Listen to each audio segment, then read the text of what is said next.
제26대 왕, 그리고 대한제국의 1대 왕, 고종, 이 희에 대해서 알아보도록 하겠습니다. 고종 하면 여러분이 가장 먼저 하는 것, 아버지가 누구예요? 흥선대원군이죠. 고종은요, 12세에 왕이 올랐어요. 그러니까 어린 나이죠. 그러면 이제 도와준 사람 있죠? 뒤에서 도와주는 정치를 우리가 수렴청정이라고 하죠. 처음에는 신정왕후가 3년을 수렴청정을 했어요. 그러다가 그 이후에 10년을 누가 했어요? 그렇죠. 흥선대원군이 10년을 정치를 도와줍니다. 그러니까 고종하면 빼놓을 수 없는 사람이 흥선대원군이죠. 흥선대원군의 생각에 의해서 당시 조선사회가 움직이게 됩니다. 그러면 흥선대원군에 대해서 한번 살펴보겠습니다. 흥선대원군은요, 무너진 왕권을 강화시키기 위해서 노력했어요. 그 전에 외척의 그런 힘이 셌었죠. 그리고 여러 가지 일들을 겪으면서 왕권이 많이 됐어요. 대표적인 외척이었던 안동 김씨, 풍양 조씨, 이 사람들의 어떤 권력을 빼앗아 버리죠. 그리고 양반에게 뭘 하냐면 100원 그냥 예로 100원이었는데 세금을 걷어요. 세금은 양반은 걷지 않았습니다. 하지만 동일하게 양반에게 세금을 걷어버리죠. 왕권을 강화할 목적으로. 이럴 때 파격적인 그런 어떤 정책이었죠. 그 다음에 서원을 47개로 줄여버립니다. 왜냐면 이 서원에 국가에 어떤 세금이 들어갔거든요. 그리고 이 서원에서 당시 어떤 공부하는 유학자라든지 그런 사람들이 모여가지고 정치에 대해서 얘기하겠죠. 네. 흥선대원군이 판단하기에 이것이 붕당의 근거지다 라고 판단하고 서원을 엄청나게 많이 줄여버립니다. 그리고 임진왜란 때 불탔다 지금의 경복궁을 다시 중건합니다. 그러니까 여러분이 지금 서울에서 봤던, 그리고 뉴스에서 지금 보았던 그 지금의 경복궁은요, 임진왜란 때 이미 불타버렸어요. 그래서 결국 흥선대원군 때 다시 만들게 되지요. 또 흥선대원군이 또 어떤 일이 있었냐면 통상수교를 거부를 했어요. 이 일로 병인양요가 일어납니다. 프랑스 선교사를 죽이게 되죠. 그래서 프랑스와 1866년에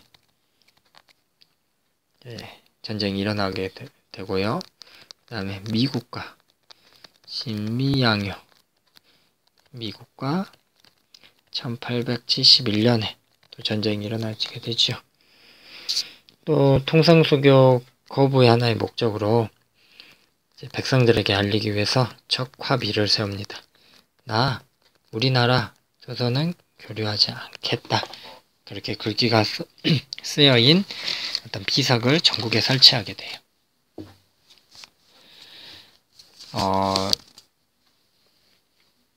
지금까지 선생님이 이제 흥선대원군에 살펴봤죠. 이제 고종에 대해서 한번 살펴볼 겁니다. 고종은 사실 44년 제위했거든요. 이 44년 제위 기간이 사실 충격, 그리고 어떤 변화의 그 시간이라고 보면 돼요. 이때 우리 조선의 역사에 큰 일들이 이때 일어나게 됩니다. 선생님을 한번 살펴보도록 하겠습니다.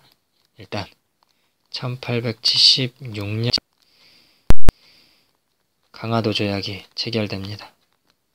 강화도 조약은 어느 나라와 체결이 됐죠? 네, 일본과 체결이 됐죠. 우리가 강제적으로 우리 문호를 개방하게 됩니다. 그리고 여러분들이 잘 알고 있는 최초의 불평등 조약, 이때 이제 체결이 되게 되죠. 이때 당시에 또 무슨 일이 일어났냐면 1882년에 이무군란이 일어나요. 그러니까 90군데가 차별을 받는 거예요.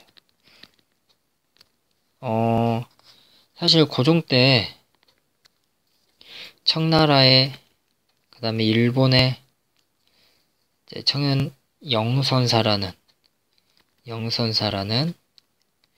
이제 사절단, 일본의 수신사라는 사절단을 보내가지고 이제 근대 문물을 도입을 하려고, 이제 벤치마킹이죠. 하려고 이제 많은 어떤 사신들을 보내요. 그러면서 이제 신식 군대도 별기군이라는 신식 군대도 이제 만들게 돼요. 하지만 이제 기존에 있던 구식 군인들을 많이 차별을 하게 되죠. 그래서 1882년에서는 반란이 일어나게 되죠. 나라가 뒤숭숭하죠. 그러면서 또 2년 후에는 1884년에는요. 갑신정변이라는 또 사건이 일어납니다. 쉽게 얘기하면 갑신정변은 근대화를 청나라 방향으로 할 거냐 아니면 일본 방향으로 할 거냐, 그 관점의 차이로 이제 갑신정변이라는 또 변이 일어나게 됩니다. 어떤 큰 사건이 일어나게 되죠. 그러다가 1894년 우리나라를 중심으로 일본이 이렇게 있죠. 일본이 여기 이제 당시에는 여기 일본, 이 두 나라가 전쟁을 해요. 전쟁을 하는데 다른 나라에서 했으면 좋겠는데 우리나라에서 전쟁을 해버려요. 청일전쟁이 일어납니다. 고래싸움에 새우등이 조선사회에 튀어버린 거죠. 새우등이 터지게 됐어요. 우리 나라에서 전쟁이 일어났으니까 당연히 우리나라 피해를 많이 받겠죠. 그리고 1년 후인 1895년에 여러분 잘 알고 있는 명성황후가 일본 자객에 의해서 죽게 되는 을미사변이 일어납니다. 명성황후는 쉽게 얘기하면 고종의 아내죠. 일본 자객에 의해 죽음을 맞게 됩니다. 지금 생각해보면 대통령의 부인이 청와대에서 다른 나라의 어떤 군인, 다른 나라 사람에 의해서 죽게 되는 정말 상상할 수 없는 일이 1895년에 일어나게 된 거죠. 결국 신변의 위협을 느낀 고종은 이 을미사변 이후에 이제 피신을 하게 됩니다. 고종이 어디로 피신을 하게 되냐면 당시에 지금으로 얘기하면 이제 대사관 여기 대사관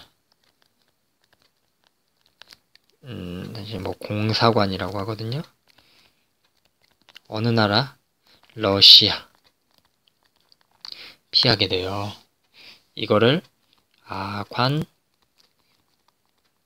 우리가 파천이라고 얘기를 합니다. 이제 그러면서 러시아 이제 그쪽으로 피했었죠. 그러다가 1904년에 일본과 러시아가